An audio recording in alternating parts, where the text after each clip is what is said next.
don't want to spend the rest of our lives in prison. That should not be happening. These arresting the dealers,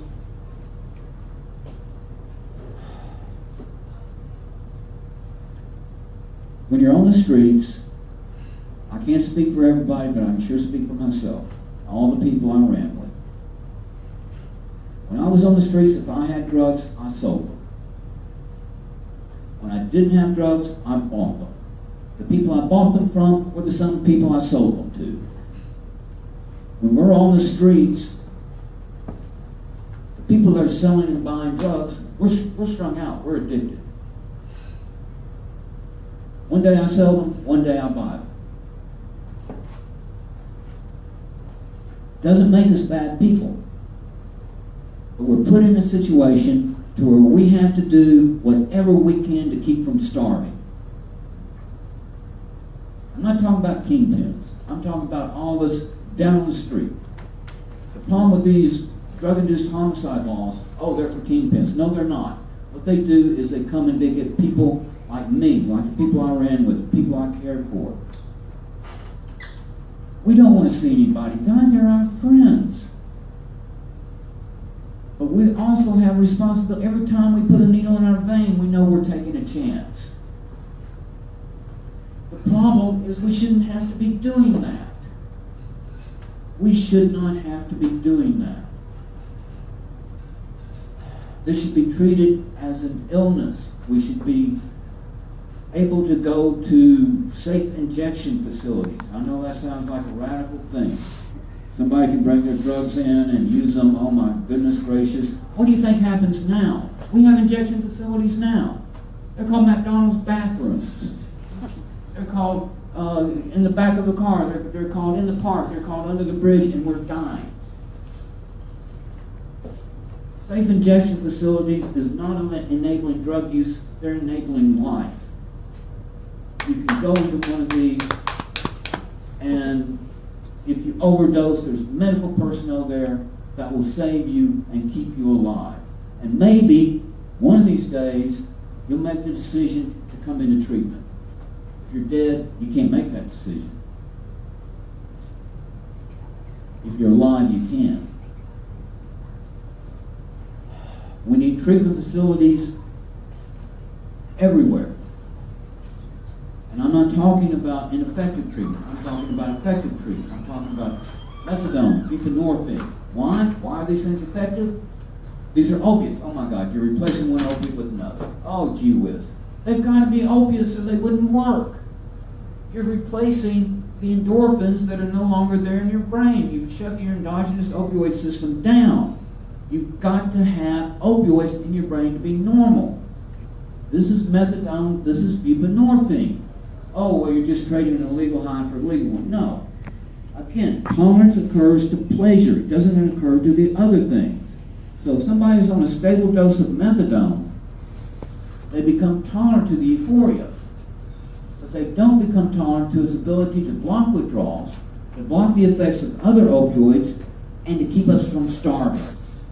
They allow people to function normally.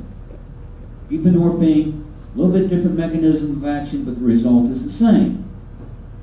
Take your buprenorphine as you're supposed to. There's very little euphoria with buprenorphine to begin with. But become tolerant to that, and again, buprenorphine will keep a person from going through withdrawal. It will definitely block the effects of any other opioid, and it stops us from starving.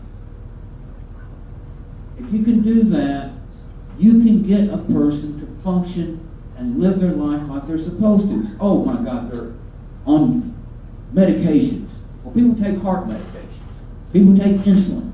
People take asthma medications. Why are our medications any different than what these people are doing? We have just as real a physical, medical condition as they do.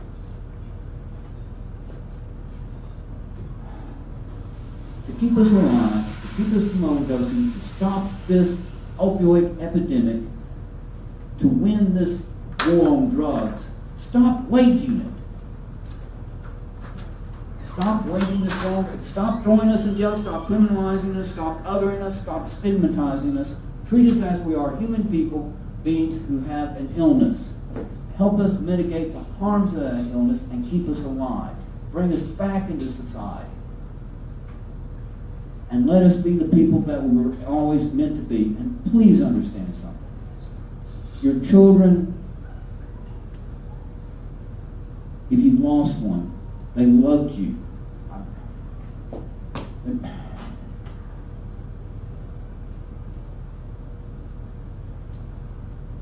Even in the worst of their addiction, I truly believe in my heart they loved you. They may not have been able to show it. They may not have been able to tell you that. I don't know. But I do want you to understand that they fought as hard as they could. As they gave it everything they could to stay alive. But their disorder finally took their life. You did your best. You did your best to help your child because that's what love does.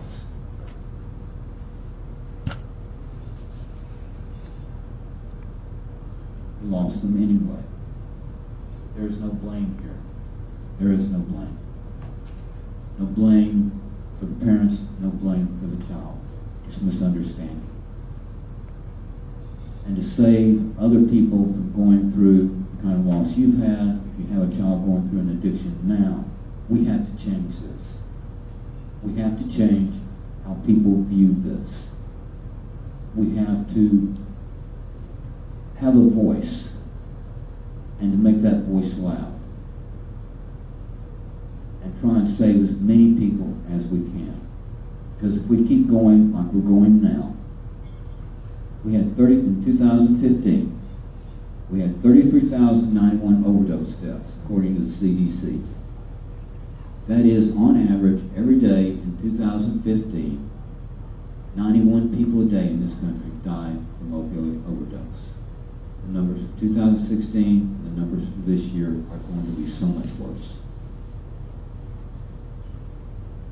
If we keep going like we are, if we keep prosecuting this so-called war on drugs, we are going to lose so many more people. So, in my closing here, I'm making a plea. Please think about this. Please try and look at this as an illness. Please try and look at this as that we can't stop. If we could stop, we would stop. The life is not fun. The life is hell. What we need is for people to help us. Not criminalize us. Not make us feel outcasts away, but bring us in. Meet us where we are. And let us know we're loved. And let us know there is compassion for us. And let us know that you want to help us. And we will respond. We will. Thank you.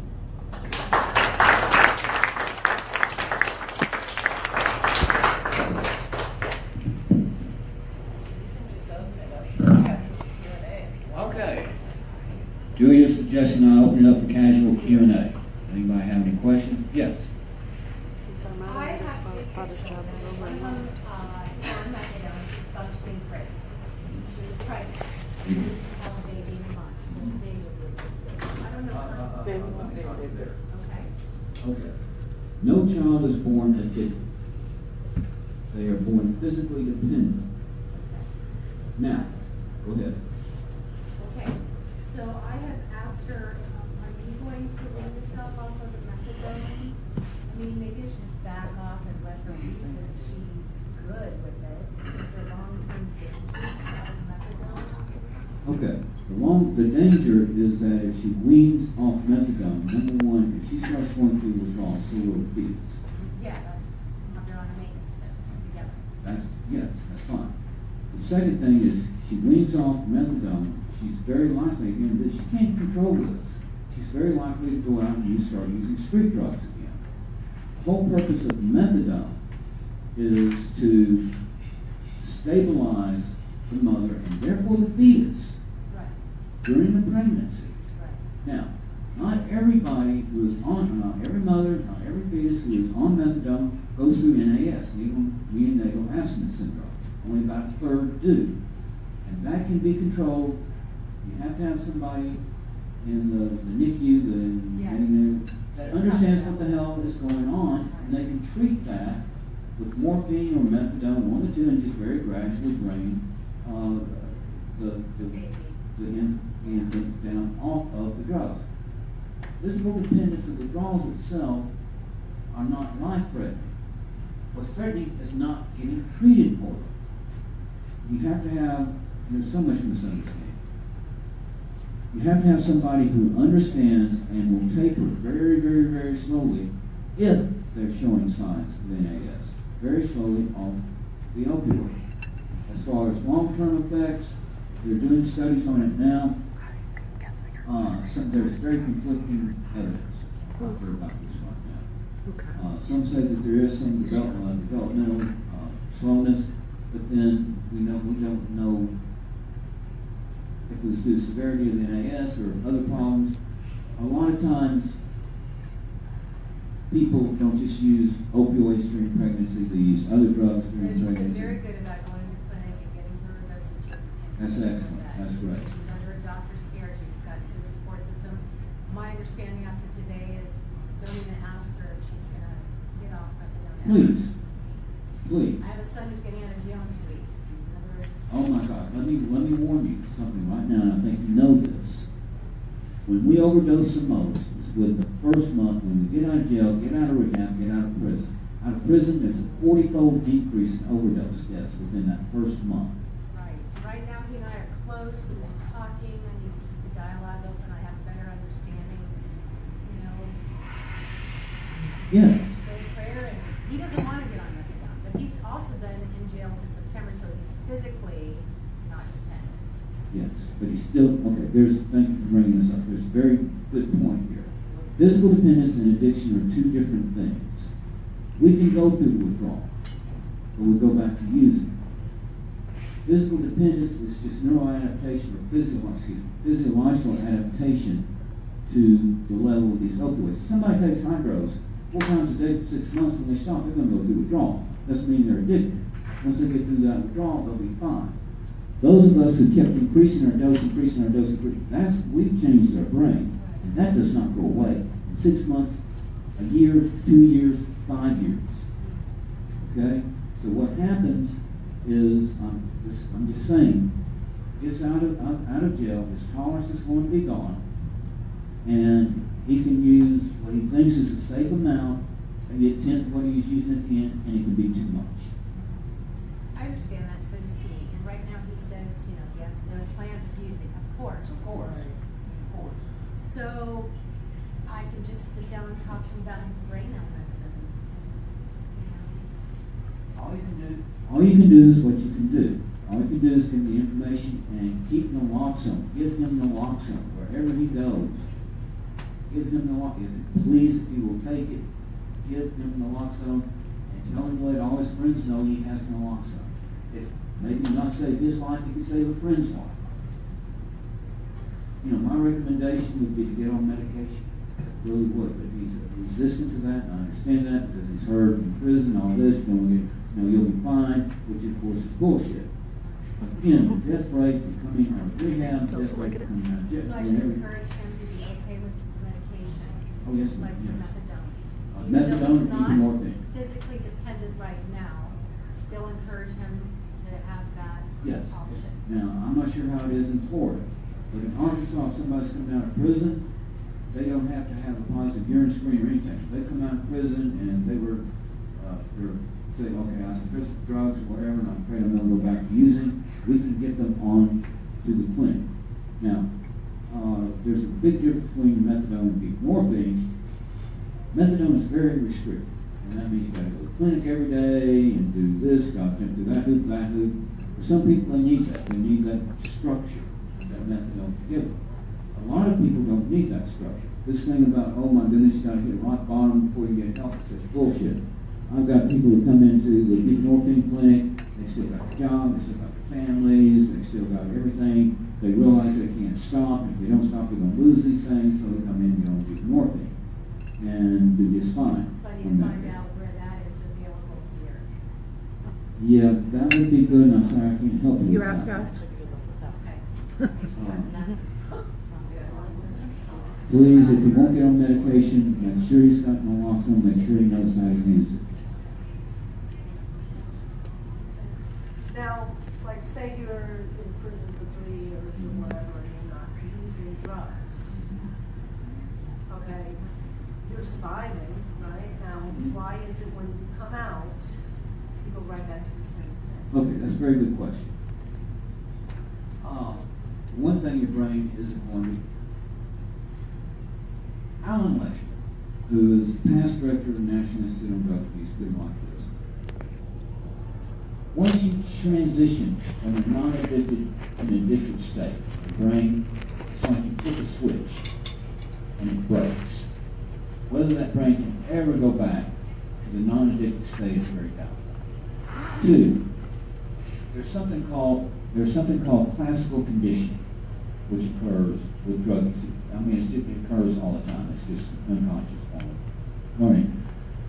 Let me give you an example. Let's say that there's a kid out in his front yard, and a 5-year-old kid, whatever, they're out in the front yard doing whatever 5-year-old kids do. There's a dog down the street. Kid doesn't pay any attention to dogs. Just a dog. Dog runs up, knocks the kid over, bites the kid, and hurts the kid, and the kid just freaks out. He's hurt, he's pain, all the emotional things go along with it. A few days later, the kid's pretty much recovered out in the front yard, playing in the front yard. What's up? Sees the dog and just freaks out. Just freaks out. What has happened as the dog was at first what would be called neutral stimulus. Oh well, it's just a dog. But since the dog came in and hurt the kid and caused all this emotional distress, the kid has now associated dog with pain. What happens with us when we're using is all the sights, sounds, people, places we're at, music we listen to, all of this gets connected unconsciously with this euphoria that we experience. Okay? So that, yeah, we've been in prison, but we haven't been. We've been away from all that. Yeah. And then you get out of prison, and gee whiz, you come back, and there's good old Joe. I hadn't seen Joe in 3 years, and Joe, oh well, Joe has some pills in his back pocket, or Joe knows where to go get some pills, and before we even know it, we're back using pills. Because what happens when you see Joe, that bam, this area in our brain gets triggered, and this craving starts again. That craving, that need starts again. And I swear to God, people say they didn't even realize they were doing it until they were doing it again. And they don't understand why. And it's this classical conditioning. Old Joe, you see old Joe, and that means opioids. And that craving comes back, and there you are off again.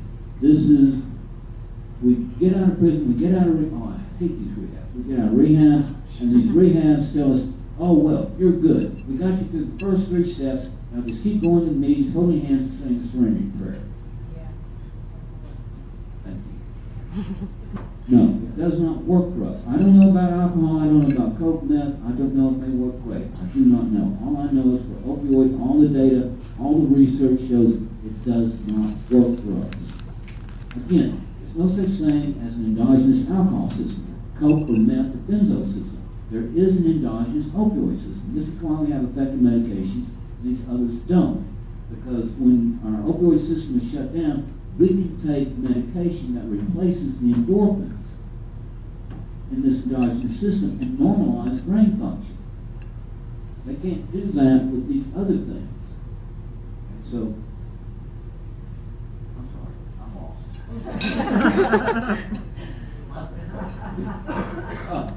lost. Beating up with old Joe. Yeah, it is, again, it's called classical conditioning. Again, the brain is still primed. The brain, this need is still there. It just takes something to trigger it. And getting back into that environment, you know, you go there, oh, I'm never going to use it again, I'm fine, I'm done with it, I'm done. Okay, do you understand? We are telling you the exact truth. We really believe this. We will never, and that's why we're so damn convincing, because we believe it. Yeah. Never use it again. And then we get out in the environment, we're walking around in Walmart, we turn the corner, and there's old Susie. Hadn't seen old Susie in quite a while. Old Susie doing so great on everything. Oh, you know, I'm going over to Brad's. You want to come over to Brad's with me? And before you know it, you're in their car going over to Brad's. This is why medication is so important. If you're on medication, you run into old Susie, it's like, oh, hey Susie, how you doing? You're just going down the store. Okay. Because it doesn't kick, it's the medication has stabilized it. You don't feel that hunger, you don't feel that craving, you're just going about your business.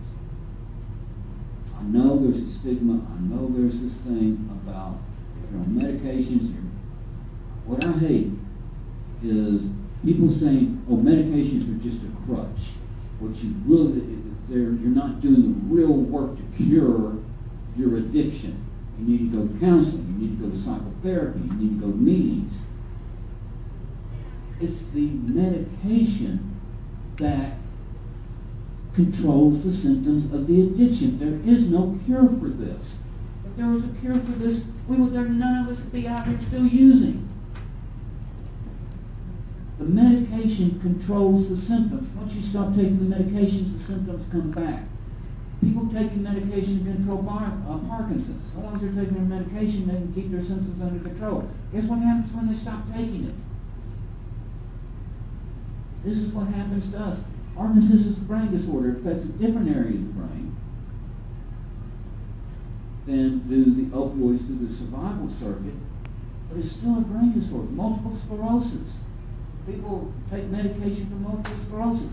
Helps control the symptoms. Smoking weed really helps a lot with multiple sclerosis. It helps with the spasms. They stop smoking weed, the spasms come back. The other things that medications, I had a friend with multiple. They're really hard. But if they stop taking their medications, the symptoms come back. So what do you think about like medical marijuana in place of other medications to help them control the symptoms? No, it's really not going to help that much. I mean, the people I work with, about 2/3 of them smoke weed anyway, and it really doesn't help with the withdrawal. It doesn't help them keep from using. Now, I don't know about, again, coke, meth, these other things, alcohol would make it great. I don't know. But for opioids, the only thing that's going to help us is another opioid. Yes, ma'am. Yes, I have a lot of questions. Thank you for coming out, Doctor. But one question I have, I think that's particularly important in Florida, is that how do you help folks that are addict/dependent, especially the dependent part, including seniors in Florida? How do you help them recognize that they have a dependence on opioids? Oh, you were asking a hell of a good question. Because there's so many seniors and pain medication is so accessible and so legal. And I give that credit to Big Pharma. They're not playing a real good part in helping to prevent this problem from happening. And I feel that they need to be held responsible, not only that, but also play a much bigger part in helping programs like this and helping Suncoast Reduction Project and helping other moms and dads that have lost loved ones, and sisters and brothers, and helping us. They need to play a much bigger part, especially in Florida, because the seniors are the #1 victims next to children and your typical regular working white male. That's not the crack addict in 27th Street. I'm not really sure. Okay, let me see if I've got this straight. What you're saying is that the seniors, because seniors can get pills rather easily. Let me ask, are the doctors trying to cut them off the pills or just maintain them on the pill? We don't know. I know in Arkansas and other places that because of the slamming down on pain pills, a lot of people who've been on hydrocodone or oxycodone for years, all of a sudden, they're getting their doses reduced. And I'm talking about seniors who are getting their doses reduced. Did you know that they're not the highest, one of the greatest age ranges an increasing rate of heroin overdose for people over 60 because they're getting their dosages reduced and they can't get their pain pills anymore and they're in pain. But they know a niece, a nephew, their son, somebody can get them heroin. Now, their rate of overdose as population is still low, but it's one of the fastest rising rates in the country. Now, how do you get somebody to recognize, are you asking they have a problem with the opioids? What do you think is the best way to educate seniors in Florida? The best way to educate is just to tell them exactly the kind of thing I'm telling you. If they're going above their prescription, if they're going through their prescription too soon, that is a sign of addiction. Now, if they're taking, they're prescribed 4 hydros a day, they're taking 4 hydros a day, that's not a problem. Okay, that's fine. But if they're taking 8 hydros a day or 12 hydros a day, that is an addiction. And that means they're running out of their script within 2 weeks, and they're having to find something, some way to supplement that, then they've got a real problem. It's so hard for somebody, and this is what people don't understand. Somebody who's never had an addiction problem, okay, and they're in their 60s or whatever, and they're being prescribed pain pills, it doesn't pop into their head, oh hell, I can have an addiction problem. I've never had an addiction problem in my life. And No idea. they have no idea, exactly. And again, a certain proportion of them are going to have. Most people won't, but a certain proportion will. And is trying just to sit down and talk to them, and it can be very, very difficult for somebody to admit that they're going over their medication, what they're prescribed. But it's got to be an open conversation, and it's got to be one without any judgment at all. It's there to help. And if they are going over their medications, I've got people coming into the clinic I work with in their 60s and 70s getting on buprenorphine. Yes, it's a problem. Again, a lot of seniors are able to get pretty much whatever they want. I don't know about Florida. Florida, I thought they really slammed down on pain pills, but that's a lot more difficult than it used to be. Yeah. That's why we have a problem. But the heroin, that's exactly right. Oh, you were talking about Big Pharma. What happened? And I'm sorry, you have a question, then let me come back to you. I just have one question. If someone has a history of opioids addiction, do you find with your patients now that there's a difference between Suboxone and methadone? Oh yes, there is a difference between. Okay, let me don't forget your question. I want to come back to you. Okay, I didn't talk about this, and I should have. There are 3 kinds of opioids. There are full agonists, partial agonists, and antagonists. And actually, there's a 4th kind called inverse agonists. We're going to leave them alone. Okay, a full agonist. An agonist is anything which binds to a receptor site and activates it. A full agonist activates them fully.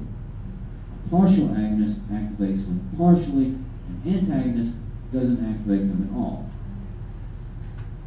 Okay. Suboxone.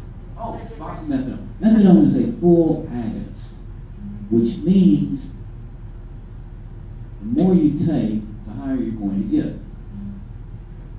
Now, buprenorphine is a partial agonist, and it has a very special property which really makes buprenorphine very good as a treatment. As you increase the dose, once you get to about 16 to 32 milligrams a day, that dose falls. The effect of that dose falls over. It has a ceiling effect. No matter how much more a person takes, it's not going to induce more respiratory depression. You're not going to feel it anymore. It's not going to be any more pain. It's just flat, no matter how much more they take. With methadone, the more you take, you can reach a point where you pretty much kill yourself with it. You can overdose with it.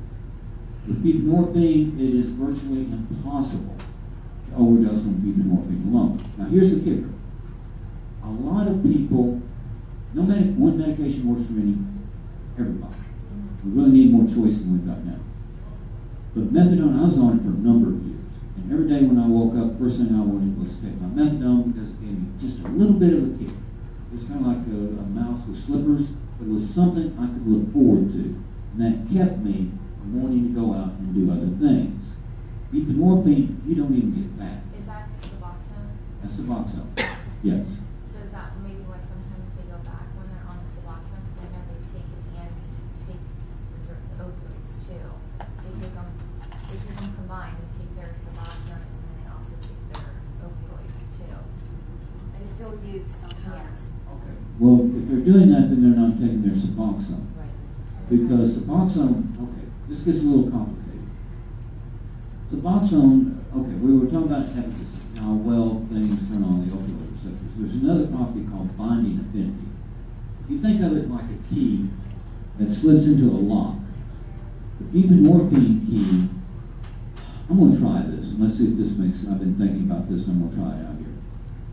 Let's think of these locks as being magnetized, okay? And the buprenorphine key has a lot of metal in it. So when it goes right into that lock, and it really fits in there really tightly, so tightly nothing else can pull it out. That's what buprenorphine can do. Not even naloxone can pull it out.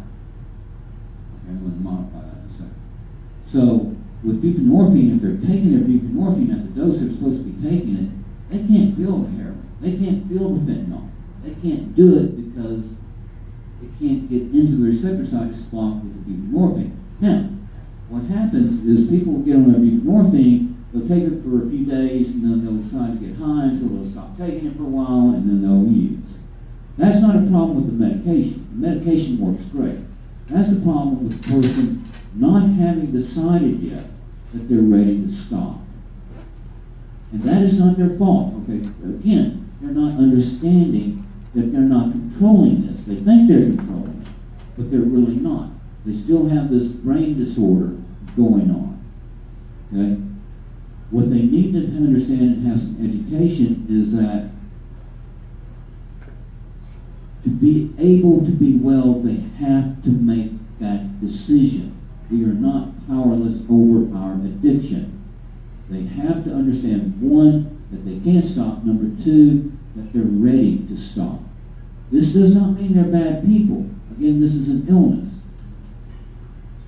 What it means is they haven't reached that point within that illness cycle to where they're really ready to stop yet.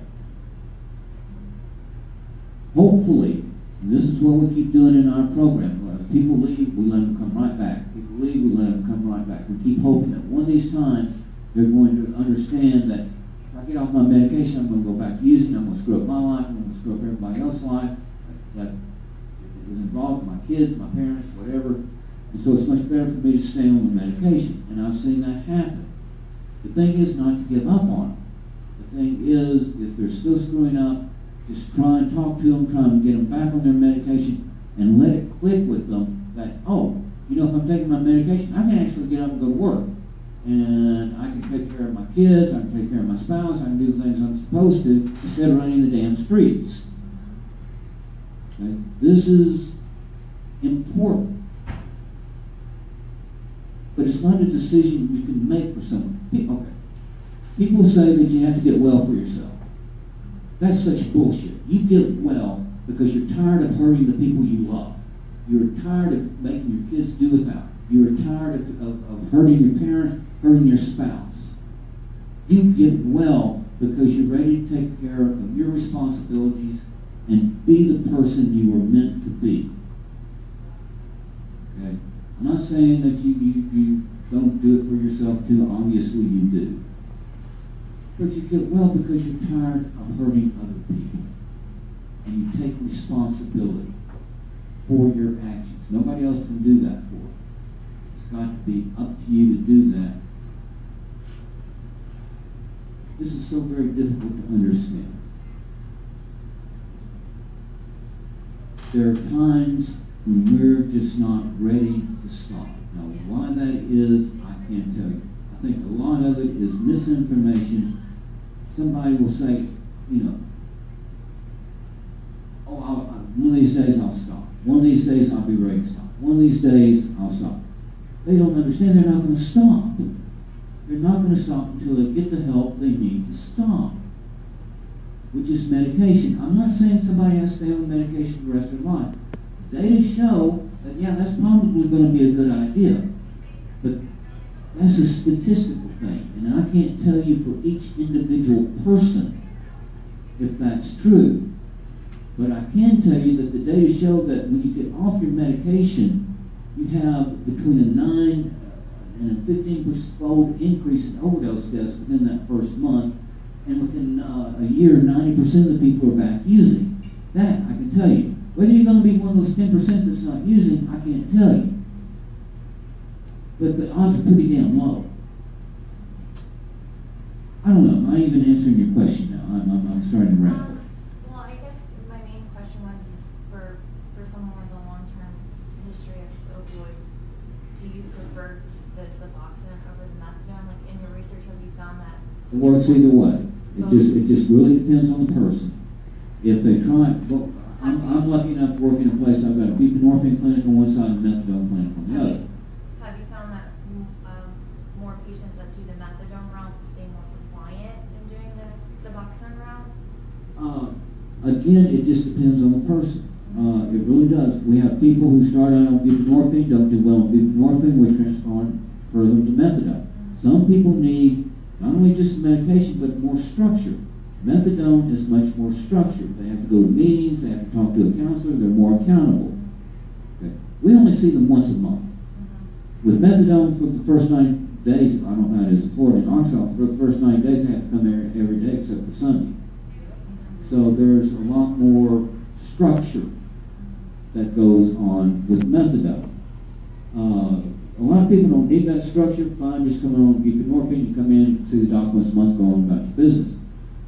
But if you need that structure, and there's nothing wrong with needing that structure. And in fact, that's a really good thing to understanding that, I need that structure. That's a lot of self-awareness there. And let them come in, get on methadone, doesn't mean after a while, they get their life straightened out, they feel great, everything's going good, they can transfer over to buprenorphine. We have that happen all the time. But methadone, again, will do something that buprenorphine won't. It will give just a little bit of a kick each day. And that can help somebody, especially just transitioning off the streets, because that's so hard. Because it's not just the brain thing, it's also transitioning from spending your whole day wrapped up in trying to get money by the pill. That's a lifestyle. And that lifestyle can be hard to break. I'm going to tell you something. When you're out there hustling pills, you're never bored. Because you've got, it is a hell of a lot of work. You are always working. I don't think you just did a shot, you got about 30 minutes, and then your mind is back, oh hell, how am I going to get my next one? And that is a lot of it's exhausting. But it's also, you get wrapped up in that life and you do it, I did it for so many years, we do it for so many years, we don't even realize there's a different life out there anymore. It's just normality for us. And that can be very hard to break, that normality. That we're scared of it. Because that's what we're used to. We're scared of getting out of our comfort zone of that life and going into a new life because we don't know if we can function in that new life. We can function in that life. We don't know if we can function in that one, in the new one. So there's a lot of fear. And when you're in that new life, one of the things you really have to do is you've got to find things to take up your time that you enjoy doing. Something, because you're going from something where you're spending all your damn day and all your damn time, and all of a sudden you're on medication. It's like, okay, what do I do now? I'm not chasing pills anymore. I'm not having to hustle up money anymore. Do I go to the movies? You've got to find things that you enjoy doing, and that can take some time. You've got to fill up your time. One of the things that will drive us back to using quicker than anything else is boredom. Yes, ma'am, it's usually advised. As far as the studies and the research, there's no long-term deficits as far as organ failure or anything like that. They're just opioids. Now, with methadone, with some people, there has been some evidence of some QTC, some evidence of heart condition happening. But that can always be checked with just regular annual physicals. It's a very rare thing, but it can happen to some people. As far as liver damage, lung damage, brain damage, no. You can stay on these things the rest of your life. No impairments in cognitive ability, none. Buprenorphine, again, people stay on hydros all their lives, take them just like they're supposed to, no deficits in cognitive. Same thing with them, they're just opioids. Yes, now back to you. What? Big pharma. Oh my goodness gracious, big pharma. How do little groups like us tackle big pharma? I thought you were Attorney General was doing that. As far as a small group doing it, I am not sure. There's, I've read a story, I'm sorry I cannot remember the name of it, of some county commissioner, I think it was in California, actually suing a big pharma company. I'm not a fan of slamming down on pain pills because I believe it drives people to heroin. I believe if they had taken all the money, all the effort, all the time that they have taken from the FDA, CDC, DEA, all of these places to slam down and restrict pain pills, if they've taken that money, effort, time, and opened up harm reduction programs, expanded treatment across this nation, we'd have a lot less dead people right now. People that slam down on pain pills, I think they had very good intentions, but they had tunnel vision. They had no idea or didn't think about it. I don't know what was going to happen if you slammed down on the pain pills. They had no idea. Yeah, they really thought, I really believe they thought they were going to stop the opioid epidemic when they slammed down on pain pills. But they didn't understand us. They didn't. I mean, what the hell are we supposed to do? Oh, I can't get my pain pills anymore, so I guess I'll just stop. Oh yeah, sure. That's not happening. That's exactly what they say. Well, a lot of people do that from what it went into chronic treatment. But they call these things, just what pisses me off, Andrew Kolodny and these people, call these overdose deaths to heroin and pain fentanyl unintended consequences. Those were not unintended consequences. If they had any understanding of opioid addiction, they would have known that those were not unintended but inevitable consequences of slamming down on pain pills like they did. Again, if they'd taken that, all that money, all that effort, all that time, opened up harm reduction programs, syringe exchanges, naloxone distribution, get it out into everybody's, open up, and I know it's controversial, but keep us from dying. The first point should be to keep us alive. Give us safe injection facilities. We will use them, and we will stay alive. Give us treatment on demand. Don't make us, we can pay $97 a week to go to a methadone clinic. Don't make us, if we don't. The cost of the medications to stay on medication.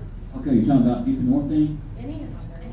Expensive. And that's the main reason why I'm asking, and the last time I asked Julia, thank you for coming to that lesson, is why did it all cost 97 cents for a dose of naloxone, and then all of a sudden it goes from 97 cents to thousands of dollars, and Big Pharma is the one that's receiving the money with subsidies. Yeah, okay, okay. I'm not arguing here on that. I mean, it's ridiculous. I agree with you. I mean, they have found something, a niche that is needed, and all of a sudden, boom, the price just triples, doubles, quadruples. And that's what I meant by Big Pharma. Yeah, now I know with the pain pills, they're the same thing. If there's a villain in this, it's Purdue Pharma. I understand that. But again, yes, there should be sanctions on Purdue Pharma because they came out, they lied to doctors, they lied to a number of people saying their pills were not going to be a big deal and all this. But sometimes I think we need to stop worrying so much about what happened in the past and what we can do now about it. It's already out there, it's already begun, it's already happened. What can we do now to try and help the situation? And again, to me, you help the situation, first of all, by understanding that this is a true physical medical illness. And what needs to happen is we need to have education for But we need to have education that doesn't go around and just say no. Just saying no does not work. Showing people having people coming into the high schools and saying, these things killed my child. It's a horrible thing, I know that. But these teenagers, they look around and say, oh, it's not going to happen to me. What we need is true education. Come in, talk to the kids about, okay, these things, they have these effects. You use them, they're really going to make you feel good. Now, most of you, that's all right. You're not going to keep using them, but some of you are going to get in trouble with them. If you get into trouble, come talk to us. We can help you with that. And if you're going to use safely. If you're going to drink, don't drive. Call us. We'll come pick you up. We're not going to bitch at you about it. If you're using pills and you don't feel safe in the situation you're in, call us. We'll come get you. We're not going to lecture you about we're the adults, you're the child, and you do what we say you should do, because they're going to do the opposite. They really are. You've got to meet them, the person where they're at, whether they're a young child, whatever, and have an open, honest conversation with them about the good parts and the bad parts. Because there's good parts about doing drugs. They make you feel great. Okay, they really do. But if they're making you feel too good, then that's a problem. Never use alone. Never get in a situation where you're a young girl and there's 5 guys and you're getting drunk in that situation. That can be a bad situation at times. Try and use your head, try and be smart, try and educate the kids. If they're taking pills and one of them's looking like they're not doing so well, call us, call the ambulance, do something, try and have an open conversation. There's never been a drug-free society in the history of this world. There will never be a drug-free society in the history of this world. We've got to find a different way of trying to ameliorate, trying to cut down, mitigate the harms of drug use, because it's going to happen. We can tell these kids all day long, oh, you don't do that, and in the back of their mind they're saying, oh yeah, I am. So we've got to find a different way to hold the conversation and to try and again just try and keep people as safe and alive as much as possible. I don't know, have I even come close to answering your question? Very, very good question. Does anybody else? I have a question. Yes, ma'am. I have a granddaughter that's in fourth stage of cancer. They have her on Dilaudid, and they put her on methadone for her pain. When the nurse goes out of the room, she removes the methadone and sticks it in her arm and take it, and I asked her why. And she said she read up on it, and that it affects the bones. And her words were, my bones are in enough trouble, so I'm not taking it. Oh my God. There are so many myths out there about methadone. Methadone does not get in the bones. Methadone does not get in your bones. What happens is when we're going through withdrawals with methadone, I've been there, it feels like your bones are going to break. Withdrawals are so severe. What happens, your muscles cramp so bad. You feel like everything's just twisting, you feel like your bones are going to break. And so the myth has come about that methadone gets in your bones. Methadone does not get in your bones. It does not. I promise you, I guarantee you, it does not get in the bones. She needs to be taking her damn methadone to control her pain. Yes. Yes. Yeah, because my pregnant daughter just said that to me the other day, well, methadone gets to your bones. Oh my God, I am so tired of hearing that. So it must be the medical community that is spreading that myth then, obviously. Well, there is. They're untrained then, you know. Yes. I hear that a lot too from trained counselors. Yeah, well, they need to go back and get trained some more. I hear that it's so much harder to get off of methadone than it is to get off of heroin. It is. Okay. Number one, why would you want to get off methadone? Number two, you're probably right about that. I'm sorry. Heroin withdrawals last really severely about 5 to 7 days. The problem is, you get through with heroin withdrawals, you think, oh my God, I'm done, I'll never use again, then you go back out and use. Methadone, again, and I've been through them, last a long time. And they are just, to me, as severe as any other withdrawal I've ever been through, if not worse. And they last forever. When I was going through methadone withdrawals in Hoover, I had this little wind-up clock, and I put it, Hoover was a real pit. It was the 12-step rehab. Thank God I didn't believe a word they said. 12-step rehab. And there's like 6 of us in this small room in bunks. And I was on the bottom bunk. And I take this little clock and I put it in bed with me, and I flip-flop. And I think, oh my God, at least 15 minutes had to go by. I'd look and be like 3 minutes. Withdrawals, unless you've been through them, and bless your heart if you haven't, you never go through them.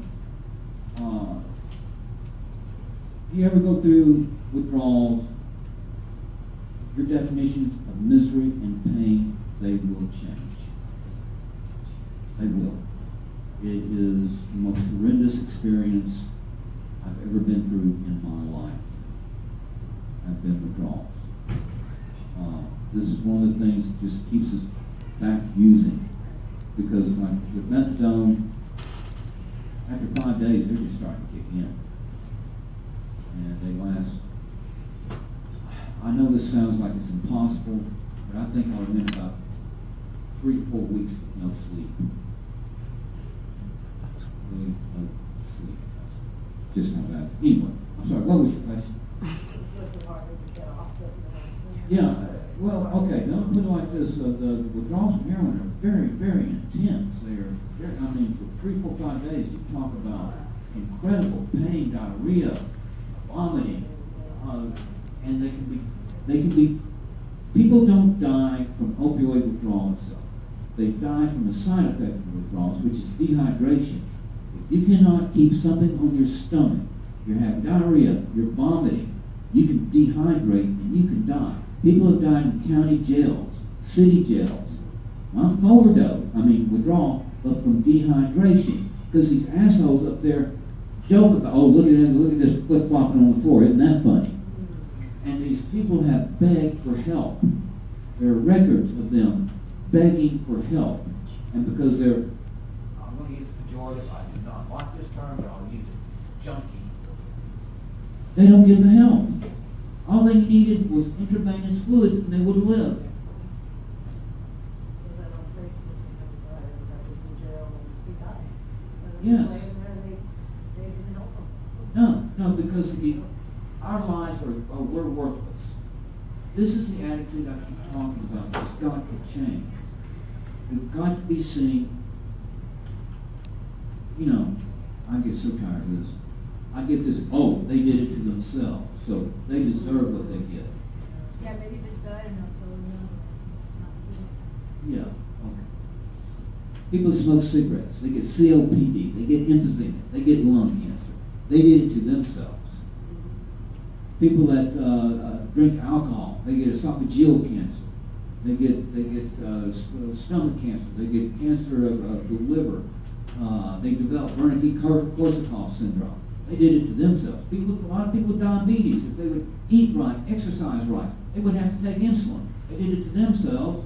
Oh, well, that's okay. Unfortunately, I think the more and more people keep dying, and everybody's sister or niece or whatever, that's the only way we're going to get help. Unfortunately. I know what you're saying. Education is power.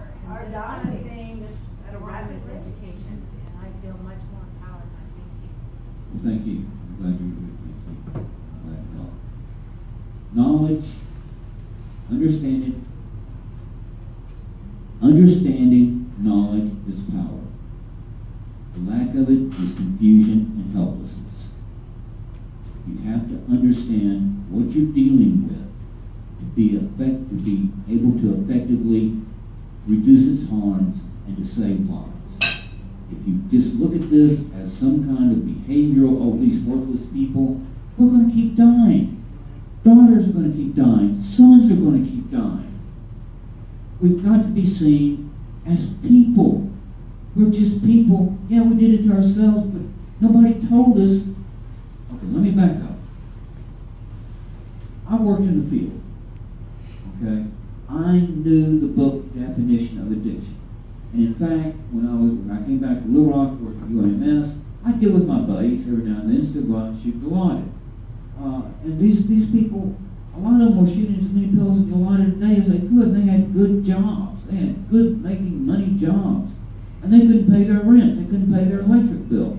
I'm sitting there looking at them, what's wrong with you? Why can't you just stop? You know, I could do a pill or two of Dilaudid and not do anything for a week or whatever. I didn't understand what it was to be addicted until I was addicted. There was no feeling like it in the world. I would shoot a pill, and before I went to bed that night, I would swear, I don't care what happens tomorrow, I don't care what happens tomorrow, I am done. I am not doing this again, I am not doing this again. 7 o'clock in the morning, I'm looking for another pill before I go to work. Okay, this is no matter how much, okay. I had a PhD in doctorate in biopsychology, freaking working in the pharmacology, toxicology department. When I was in graduate school, I was president of Psychi, Honor Society of Psychology. I was biopsychology representative of biopsychology faculty. I'll get it right now. I was co-chair of the Psychi Behavioral Conference, Behavioral Psychology Conference. In other words, I won the Biopsychology Award. I won what was called the A.S. Edwards Awards, which was essentially the most likely to succeed in psychology. I graduated with 3.94 GPA. I was all world in graduate school. And this is one reason I got that night of postdoctoral fellowship. Everything, it was all there. You always think it's not going to happen again. I didn't know what it was. I didn't know what being addicted was until I became addicted. None of y'all, if you haven't experienced an addiction, you do not know what it is. You don't. Until you wake up in the morning, and the first thing that's in your head before your eyes are open is, what the hell am I going to do today? When you're sitting there, like I said, cursing yourself, I can't use, I've got to stop, and then go out and use. Y'all have all been able to start and stop things. And you might have some minor things that you have problems with, but you know, if you want to stop drinking Coke, you can stop drinking Coke. If you want to stop eating steak, you can stop eating steak. This is not the same. This is what addiction, I'll give you a very short definition of addiction. You can't stop. That's a very short definition of addiction. And you can't stop because you've changed your brain to the point that your brain is starving for these damn opioids. Your brain is telling you through this freaking craving, craving that we experience. And again, the best thing I can do is please try and imagine being without food for 3, 4, 5 days and how hungry you would be. We go through that 2 or 3 times a day.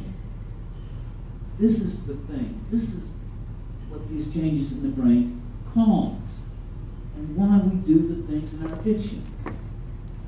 We're not trying to hurt you, but we're put in a position because of the laws of this country, the prohibition laws of this country, that if we go and get what we need, we break the law.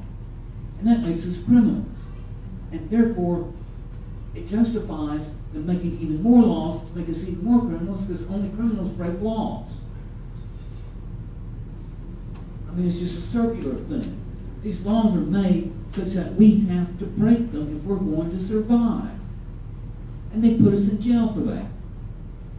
Where they should be helping us not to have to break them, not to get rid of laws, to help us mitigate the harms of our disorder, help us to get into treatment, and help us get back into being productive citizens instead of having to go out and boost things out of Walmart at midnight and hoping like hell we don't get caught going out the door.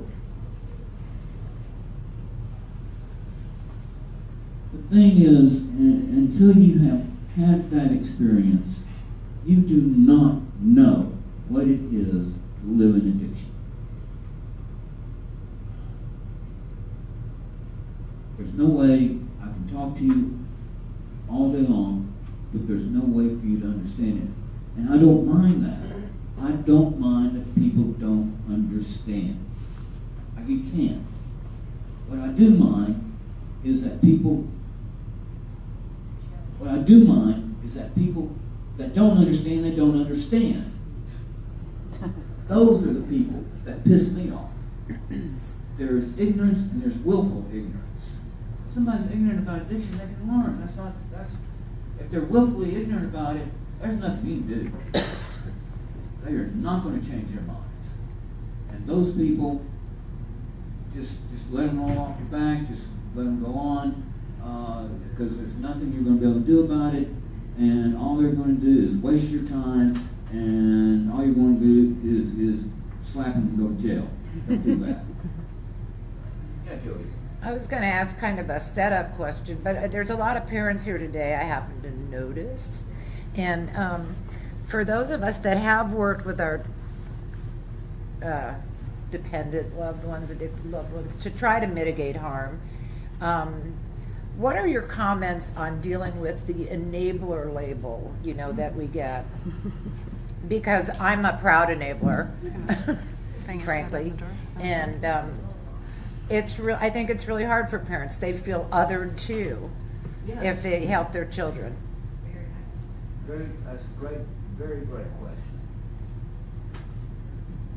We're dominated in this country by the AA industry. There was a time in this country when the only, I'm going to use this term very loosely, treatment was AA, and it came to dominate the thinking about addiction. And in AA, there is a belief that a person has to hit rock bottom before they are motivated to change. And that if you are enabling them, in other words, what a person is supposed to do is to experience, let me see if I can find a phrase for this, the natural consequences of their behavior. Which means you don't enable. You let them, if they vomit, you let them lay there in their vomit all night. If they're out in the cold and they can't make it in the house, you let them stay out there all night. You let them suffer the natural consequences of their behavior. That means they hit rock bottom quicker and they'll be motivated to change. I want to tell you something. Rock bottom is death. You enable love. Now, I don't know about everybody else. My mother never gave up on me. And I put her through pure hell. But she never gave up on me. She was always there for me. Always there. When I needed her, I could call her. And no matter the situation, have y'all ever heard of cotton fever? Yep. Yes. Cotton fever is actually caused by a microbe, a bacteria, in the cotton itself. I called my mother so many times when I was going through cotton fever. And it didn't matter. She would come, she would give me, she would help me. And again, I stole from her, I lied to her, I manipulated her, I did all these things to her. And yet, every time, she never bitched at me, she never locked the door, she was always there for me. And I swear to God, one of the reasons I'm still here is she did that. Now, I'm not saying if you've got somebody in your house and you go to the store and you come back and your TV's gone, you don't have a problem. I'm not saying that you can let somebody do those kinds of things. But never close the door on them. Never take your love away from them. Always let them know you are there for them. And if they're out there and they need your help, you will help them. I'm not saying that you can let them live with you, but you try and find some situation to where they're safe, if you possibly can. You can't kick a kid out in the street and say, don't come back until you're well for 90 days, or sober. I hate that term. Sober for 90 days. You may never see them again. They could be dead in those 90 days. You don't enable addiction. You enable love. There's a difference. I think you gotta have some kind of boundaries. I have my That's what I'm niece, talking about. my niece is living with me. And now I don't want her having some of those people around, and then I come home and she's using. If she's using, I'm not having it in my house. Well, this is your house. That's and right. That is your house. And so she knows, and she's 6 months Then old. she can she's go out, good. she can go out in the street and use and then come back. Well, no, she can't. She's, Okay. no, That's up to she's you. doing, That's your house. she's doing okay, but I think it's people, places, and things, like you said. It's who she gets around, and she's been really good. She has 2 children she's trying to get back. And her boyfriend overdosed, but he wasn't on heroin. He took a pill when he was allergic to it. Well, that's not really an overdose. I don't know what it was, but I mean, he died. Yeah. But I mean, I think you do have to have some kind of, not detachment, but boundaries. I'm not, again, Yeah. No, I'm not gonna have that in the house. it's really, I'm sorry, it really is, like you're saying, if you feel like you're in a position to where it's harming you and harming the person, then sure you have to have boundaries, but I would please try and keep it open to where you're always there. Oh, yeah, she knows that. Okay. Yeah, she doesn't get along with her mother. Well, 20 minutes she did when she got out of rehab. And then she came right back. Oh, I've always been there for her. Okay. Yeah. Yeah, sure, you've got to have boundaries. You can't have, Well, that's what I'm saying. I mean, I have a life too. I mean, I can't just be, if she goes out, be gonna jump in the car and go and be hunting her all over. No, I'm not saying that. I'm just saying that if she calls you and needs help, Oh, yeah, but I'm 66 years old. I mean, I'm not gonna be running around to see if she's at the bar or dancing or whatever. I mean, no, she's an adult too. She's well, that's facing what she knows. responsibility. And she's told me, she says, I kind of push my luck sometimes because I knew I could get away with it. Oh, yeah, she'll tell you. She's very honest. Well, that's what we do. That's very normal for us. Yeah. This is the things that we do. It doesn't mean that we're bad people. Oh, no, I know that. It just means that we don't understand what's going on with us. We don't understand that this is brain disorder that we're dealing with. We don't understand why we're doing these things.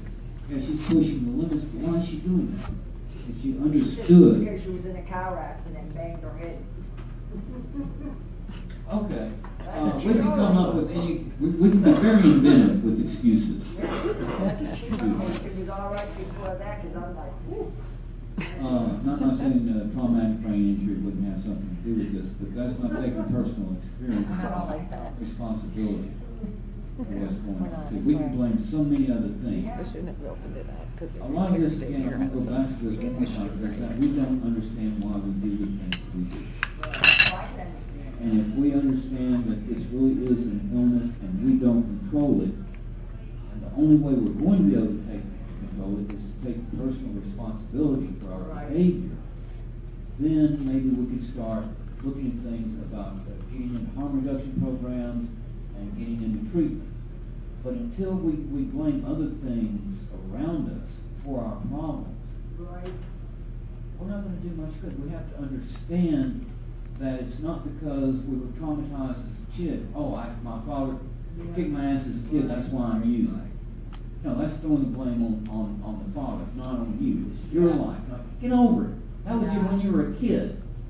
You're an adult now. Get over that. Take responsibility for your own behavior. But again, we have to understand how to do that and why to do that. And that's where our educational system is failing us. Because we keep being told, how many have y'all, oh, this is a matter of willpower. If your kid really wanted to, they could stop. If they really just try hard enough, they could stop. That's what keeps